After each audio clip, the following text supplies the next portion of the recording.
ಹರಿ ಓಂ ನಮಸ್ಕಾರ ವೀಕ್ಷಕರೇ, ಜ್ಯೋತಿ ಬಳಿಗಾರ್ ಚಾನಲ್ಗೆ ನಿಮಗೆಲ್ಲ ಸ್ವಾಗತ. ಈ ದಿನ ನೋಡ್ರಿ ಅರ್ಧನಾರೀಶ್ವರ ಬತ್ತಿ.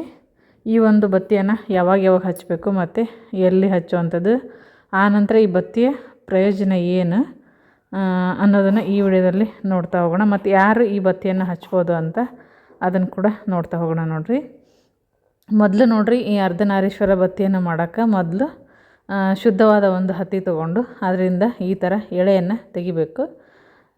ಎಳೆಯನ್ನು ತೆಕ್ಕೊಂಡು ಆ ನಂತರ ಮಾಡುವಂಥದ್ದು. ಇಲ್ಲಾಂದರೆ ನಿಮ್ಗೆ ರೆಡಿ ಹತ್ತಿ ಇದು ಒಂದು ಲಡಿ ಸಿಗುತ್ತೆ ನೋಡ್ರಿ, ಅದರಿಂದನಾರ ಮಾಡಿರಿ. ಈ ಥರ ಎಳೆಯನ್ನು ತೆಗಿಬೇಕು ನೋಡ್ರಿ. ಸುಮಾರು ವಿಡಿಯೋದಲ್ಲಿ ಎಳೆ ತೆಗಿಯೋದನ್ನು ತೋರಿಸಿದ್ದೀನಿ, ಆದರೂ ಹೊಸಬ್ರು ಯಾರು ನೋಡ್ತಾ ಇದ್ದರೆ ಗೊತ್ತಾಗಲ್ಲ ಅಂತ ಇದನ್ನು ತಿರ್ಗಾ ಇನ್ನು ಸ್ವಲ್ಪ ತೋರಿಸ್ತೀನಿ ಎಳೆ ಯಾವ ಥರ ತೆಗೆದು ಅಂತ. ನಾನು ಸ್ವಲ್ಪ ಎಳೆ ತೆಗೆದು ಇಟ್ಕೊಂಡಿದ್ದೀನಿ.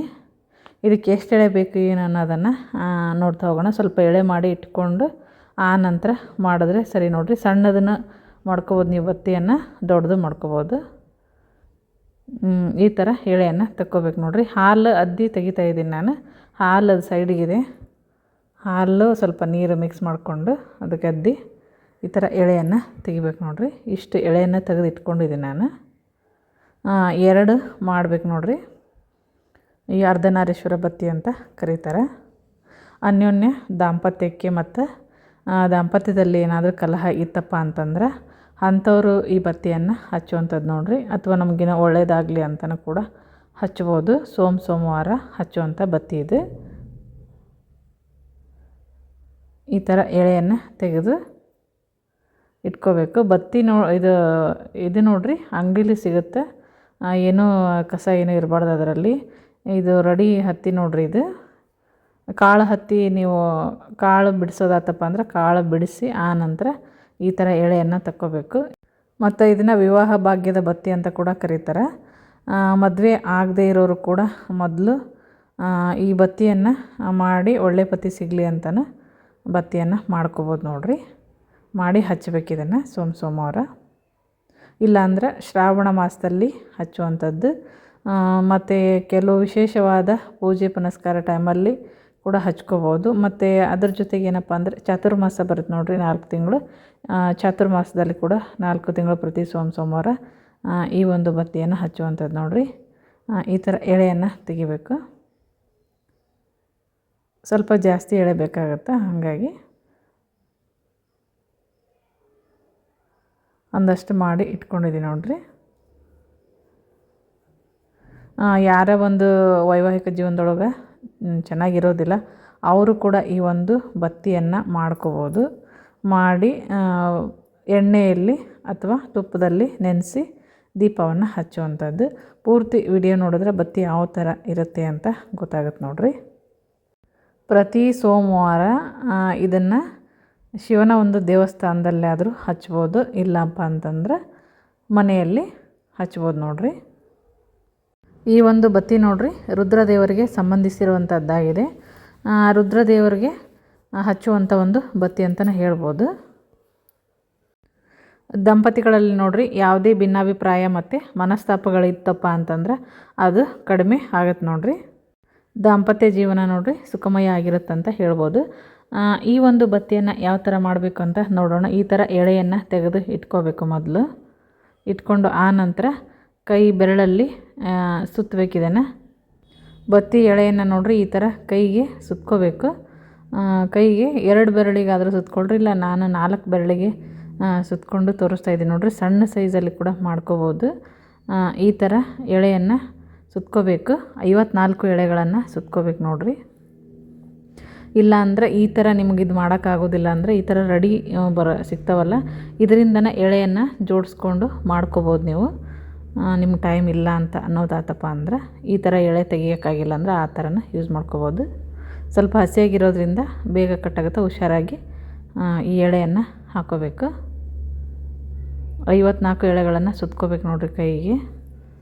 1 2 3 4 5 6 7 8 9 10 ಈ ಥರ 54 ಎಳೆಗಳನ್ನು ಸುತ್ಕೋಬೇಕು ಒಂದು ಸಾರಿ. ನೀವು ಸ್ವಲ್ಪ ಸೈಜು ನಿಮಗೆ ತೀರಾ ದೊಡ್ಡದಾಗುತ್ತಂದರೆ ಒಂದು ಸರಿ ಪೂರ್ತಿ ನೋಡಿರಿ, ಗೊತ್ತಾಗುತ್ತೆ ಯಾವ ಥರ ಬರುತ್ತೆ ಅಂತ. ನೀಲಾಂಜನದೊಳಗೆ ಇಟ್ಟು ಇದನ್ನು ಹಚ್ಚುವಂಥದ್ದು. ಈ ಥರ ನೋಡಿರಿ ಎಳೆಗಳನ್ನು ಸುತ್ಕೋಬೇಕು.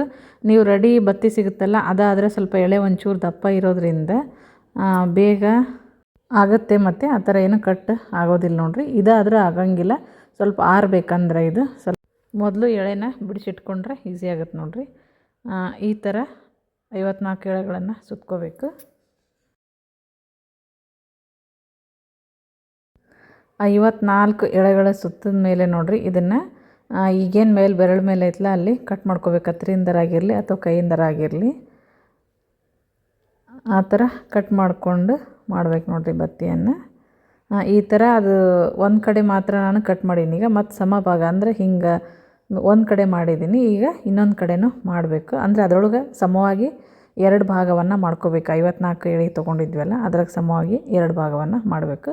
ಕೈಯಿಂದನೇ ಬರ್ತೈತಿ ಇದು ಮಾಡಿರೋದು ಬತ್ತಿಯಾಗಿರೋದ್ರಿಂದ. ಇಲ್ಲ ನಿಮ್ಗೆ ಬರಲಿಲ್ಲ ಅಂದರೆ ಕತ್ತರಿ ತೊಗೊಂಡು ಕಟ್ ಮಾಡ್ಕೋಬೋದು. ಮಾಡಿ ಈ ಥರ ನೋಡಿರಿ ಸಮವಾದ 2 ಭಾಗಗಳಾಯ್ತು. ಈಗ ಒಂದ್ರ ಮೇಲೆ ಒಂದು ಪ್ಲಸ್ ಆಕಾರದಲ್ಲಿ ಇಡಬೇಕು. ಇದನ್ನು ಪ್ಲಸ್ ಆಕಾರದಲ್ಲಿಟ್ಟು ಎರಡನ್ನೂ ಜಾಯಿನ್ ಮಾಡ್ಕೋಬೇಕು ನೋಡಿರಿ ಈ ಥರ. ಈ ಅರ್ಧನಾರೀಶ್ವರ ಅನ್ನೋದು ನೋಡಿರಿ ಶಿವ ಪಾರ್ವತಿಯರ ಒಂದು ಸೃಷ್ಟಿಯ ಸಂಯೋಜನೆ ಅಂತಲೇ ಹೇಳ್ಬೋದು. ಎಲ್ಲ ಸ್ತ್ರೀ ಪುರುಷರ ಒಗ್ಗೂಡುವಿಕೆ ಒಂದು ಪ್ರತಿನಿಧಿಸುತ್ತೆ ಅಂತ ಹೇಳ್ಬೋದು ನೋಡಿರಿ. ಈ ಥರ 2 ಭಾಗ ಕಡೆ ಸ್ವಲ್ಪ ಹತ್ತಿಯನ್ನು ಆ್ಯಡ್ ಮಾಡ್ತಾ ಹೋಗ್ಬೇಕು ನೋಡಿರಿ, ದೀಪ ಹಚ್ಚೋಕೆ ಆಗೋ ಥರ. ಇದನ್ನು ಯಾವ ಥರ ಹಚ್ಬೇಕು ಅನ್ನೋದನ್ನು ಕೂಡ ಹೇಳ್ತೀನಿ ನೋಡಿರಿ. ವಿಶೇಷ ಸಂದರ್ಭದಲ್ಲಿ ಕೂಡ ಈ ಒಂದು ಬತ್ತಿಯನ್ನು ಹಚ್ಬೋದು. ಈ ಥರ ಹಾಲನ್ನು ಸ್ವಲ್ಪ ಎದ್ಕೊಂಡು ಈಗ ಎಕ್ಸ್ಟ್ರಾ ಹತ್ತಿಯನ್ನು ತಗೊಂಡು ಒಂದು ಸ್ವಲ್ಪ ತುದಿಗೆ ಬತ್ತಿ ಹಚ್ಚೋಕ್ಕೆ ಆಗೋಷ್ಟು ಆ್ಯಡ್ ಮಾಡ್ತಾ ಹೋಗ್ಬೇಕು ನೋಡಿರಿ.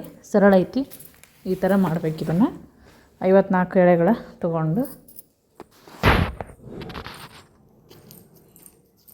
ತುದಿ ಮಾತ್ರ ನೋಡಿರಿ 2 ಕಡೆನೂ ಹೀಗೆ ಮಾಡ್ಕೋಬೇಕು. ಇದು ಏನಪ್ಪ ಅಂತಂದರೆ ಶಿವನು ಪಾರ್ವತಿಯಿಂದ ಬೇರ್ಪಡಿಸಲಾಗದವ ಅಂತಂದು ಎನ್ನುವಂಥ ಒಂದು ಅಂಶವನ್ನು ಇದು ತೋರ್ಪಡಿಸುತ್ತೆ. ಹಾಗಾಗಿ ಈ ಅರ್ಧನಾರೀಶ್ವರ ಬತ್ತಿಯನ್ನು ಹಚ್ಚೋದ್ರಿಂದ ಯಾರೆಲ್ಲ ಜಗಳ ಜಾಸ್ತಿ ಕಲಹಗಳಿರ್ತಾವೆ ನೋಡಿರಿ ಮನೆಯೊಳಗೆ ಅಂಥವ್ರೂ ಹಚ್ಬೋದು. ಮತ್ತು ದಾಂಪತ್ಯ ಜೀವನ ಚೆನ್ನಾಗಿರಲಿ ಅನ್ನೋರು ಕೂಡ ಹಚ್ಬೋದು. ಮತ್ತು ಬೇರೆ ರೀತಿಯಿಂದ ಆರೋಗ್ಯ ಸಮಸ್ಯೆ ಏನಾದರೂ ಇದ್ದರೂ ಕೂಡ ಈ ಒಂದು ಬತ್ತಿಯನ್ನು ಹಚ್ಬೋದು. ಸೋಮವಾರದತ್ತು ಹಚ್ಬೋದು, ಅಥವಾ ಇಂತಿಷ್ಟು ಸೋಮವಾರ ಅಂತೇನಿಲ್ಲ, ಹಚ್ಚಬೇಕು ಅಂತ ಅನ್ನೋರು 16 ಸೋಮವಾರ ಈ ಒಂದು ಬತ್ತಿಯನ್ನು ಹಚ್ಚಿದ್ರೆ ಒಳ್ಳೆಯದು ನೋಡಿರಿ. ಇಲ್ಲ ಪ್ರತಿ ಸೋಮವಾರನಾದರೂ ಹಚ್ಕೋಬೋದು. ವಿಶೇಷವಾಗಿ ಅಂದರೆ ಶ್ರಾವಣ ಸೋಮವಾರ ಮತ್ತು ಕಾರ್ತಿಕ ಸೋಮವಾರದಲ್ಲಿ ಹಚ್ತಾರೆ. ಇವಾಗ ಕಾರ್ತಿಕ ಇರೋದ್ರಿಂದ ಕಾರ್ತಿಕ ಸೋಮವಾರ ಹಚ್ಚೋದು ಆಯ್ತು. ಇನ್ನೊಂದು ವಾರ ಆದರೆ ಕಾರ್ತಿಕ ಸೋಮವಾರ ಕೂಡ ಮುಗೀತದೆ, ಆವಾಗಾದರೂ ನೀವು ಹಚ್ಕೋಬೋದು ನೋಡಿರಿ. ಕಾರ್ತಿಕ ಸೋಮವಾರ ದಿವಸ ಈ ಒಂದು ಬತ್ತಿಯನ್ನು ಸಣ್ಣದು ಮಾಡಿಕೊಂಡ್ರೆ ನಡೀತದೆ. ನೀವು 2 ಬೆರಳಿಗೆ ಸುತ್ತಕೊಂಡ್ರೆ ಸಣ್ಣ ಬತ್ತಿ ಆಗ್ತೈತಿ. ಈ ಥರ ಈ ಕಡೆನೂ ಮಾಡ್ಕೋಬೇಕು ನೋಡಿರಿ. ಮತ್ತು 2 ನೀಲಾಂಜನದೊಳಗೆ ಒಂದರಲ್ಲಿ ಒಂದು ಇನ್ನೊಂದರಲ್ಲಿ ಒಂದು ಬತ್ತಿಯನ್ನು ಇಟ್ಟು ಹಚ್ಚಬೇಕು.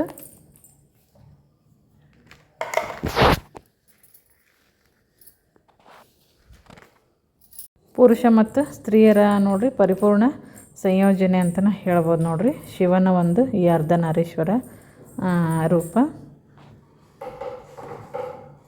ಈ ಕೈಗೆ ಹಾಲು ಅಂಟ್ಕೊಂಡಿರೋದ್ರಿಂದ ಅದು ಬೇಗ ಅಂಟ್ಕೊಳ್ಳುತ್ತೆ ಹತ್ತಿ. ಈ ಥರ ನೋಡಿರಿ ಸರಳ ಅಂತಲೇ ಹೇಳ್ಬೋದು.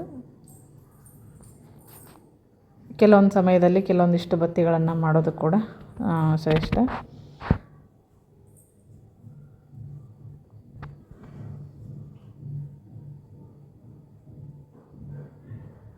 ಸ್ವಲ್ಪ ಇದನ್ನು ಇನ್ನೂ ದೊಡ್ಡದನ್ನು ಮಾಡ್ಕೋಬೋದು ನೀವು. ಮೇಲೆ ಹಚ್ಚೋದು ಇದೆಯಲ್ಲ ತುದಿ, ಈ ಥರ ಆಯ್ತು ನೋಡಿರಿ ಅರ್ಧನಾರೀಶ್ವರ ಬತ್ತಿ ಅಂತಾರೆ. ಭಾಳ ಸಣ್ಣದನ್ನು ಮಾಡ್ಕೋಬೋದು, ಅದೇನಿಲ್ಲ. ನಮಗೆ ಹೆಂಗೆ ಬೇಕೋ ಹಂಗೆ. ನಾನೀಗ ಕರೆಕ್ಟಾಗಿ ಕಾಣಿಸುತ್ತೆ ನೋಡಿರಿ. ಈಗ ತೋರಿಸ್ತಾ ಇದ್ದೀನಿ. ಈ ಥರ ಬತ್ತಿ ಆಯ್ತು ನೋಡಿರಿ, ಅರ್ಧನಾರೀಶ್ವರ ಬತ್ತಿ ಅಂತ ಕರೀತಾರೆ. ಇದ್ರ ಪ್ರಯೋಜನ ಏನು ಅನ್ನೋದನ್ನು ಕೂಡ ಹೇಳಿದ್ದೀನಿ. ಹಸಿಯಾಗಿರೋದ್ರಿಂದ ಸ್ವಲ್ಪ ವಾಲ್ತೈತಿ, ಹೀಗಾಗಿ ಈ ಥರ ಇಡಬೇಕು. ಇದನ್ನ 2 ಕೂಡಿಸಿ ಹಿಡ್ಕೊಂಡು ಈ ಥರ ಇಡಬೇಕು ನೋಡಿರಿ. ಇನ್ನೊಂದನ್ನು ಮಾಡ್ಕೊಂಡಿದ್ದೆ ನಾನು. 2 ಬತ್ತಿಯನ್ನು ರೆಡಿ ಮಾಡಿದ್ದೀನಿ. ಈ 2 ಬತ್ತಿಯನ್ನು ನೋಡಿರಿ ನೀಲಾಂಜನದಲ್ಲಿ ಇಟ್ಟು ದೀಪವನ್ನು ಹಚ್ಚಬೇಕು. ಎರಡೂ ತುದಿ ಏನದಾವೆ ನೋಡಿರಿ, ಆ ಕಡೆ ಒಂದು ತುದಿ ಈ ಕಡೆ ಒಂದು ತುದಿ, ಎರಡೂ ತುದಿಗೂ ಹಚ್ಚಬೇಕು ಅದನ್ನು. ಎಣ್ಣೆಯಲ್ಲಿ ಅಥವಾ ತುಪ್ಪದಲ್ಲಿ, ಎಣ್ಣೆಯಲ್ಲಿ ನೆನೆಸಿದ್ರು ಒಳ್ಳೇದು ನೋಡಿರಿ. ಎಣ್ಣೆಯಲ್ಲಿ ನೆನೆಸಿನ ಹಚ್ಬೋದು. ಈ ಥರ ಎಣ್ಣೆಯಲ್ಲಿ ಹಾಕಿದ್ಮೇಲೆ ಅದು ಕರೆಕ್ಟಾಗಿ ಕುತ್ಕೊಳ್ಳುತ್ತೆ. ಸಣ್ಣ ಸೈಜ್ ಮಾಡಿದರೆ ಸಣ್ಣ ನೀಲಾಂಜನದಲ್ಲಿ ಇಡ್ಬೋದು. ಎಣ್ಣೆಯನ್ನು ಹಾಕಿ ಹಚ್ಬೇಕು ನೋಡಿರಿ ಎರಡೂ ಭಾಗ, ಅಂದರೆ ಏನು ಎರಡು ತುದಿ ಮಾಡಿದ್ವಲ್ಲ ಆ ಎರಡೂ ತುದಿಯಲ್ಲೂ ಕೂಡ ಬತ್ತಿಯನ್ನು ಹಚ್ಚಬೇಕು. ಇದಿಷ್ಟು ಅರ್ಧನಾರೀಶ್ವರ ಬತ್ತಿಯ ಒಂದು ಮಾಹಿತಿ ನೋಡಿರಿ. ಈ ಥರ ನೀಲಾಂಜನದಲ್ಲಿಟ್ಟು ಹಚ್ಚಿರಿ. ಮತ್ತು ವಿಡಿಯೋ ಇಷ್ಟ ಆಗಿದ್ರೆ ವಿಡಿಯೋಕ್ಕೊಂದು ಲೈಕ್ ಕೊಡಿರಿ, ಮತ್ತು ಶೇರ್ ಮಾಡಿರಿ, ಕಮೆಂಟ್ ಹಾಕಿರಿ. ಇನ್ನು ಯಾರು ನಮ್ಮ ಚಾನಲ್ಲಿ ಸಬ್ಸ್ಕ್ರೈಬ್ ಆಗಿಲ್ಲ ಸಬ್ಸ್ಕ್ರೈಬ್ ಆಗೋದನ್ನು ಮರಿಬೇಡ್ರಿ. ಮತ್ತೆ ಹೊಸ ಮಾಹಿತಿಯೊಂದಿಗೆ ನಾನು ಮುಂದಿನ ವಿಡಿಯೋದಲ್ಲಿ ಸಿಗ್ತೀನಿ. ವಿಡಿಯೋ ನೋಡಿದ್ದಕ್ಕಾಗಿ ಎಲ್ಲರಿಗೂ ಧನ್ಯವಾದಗಳು.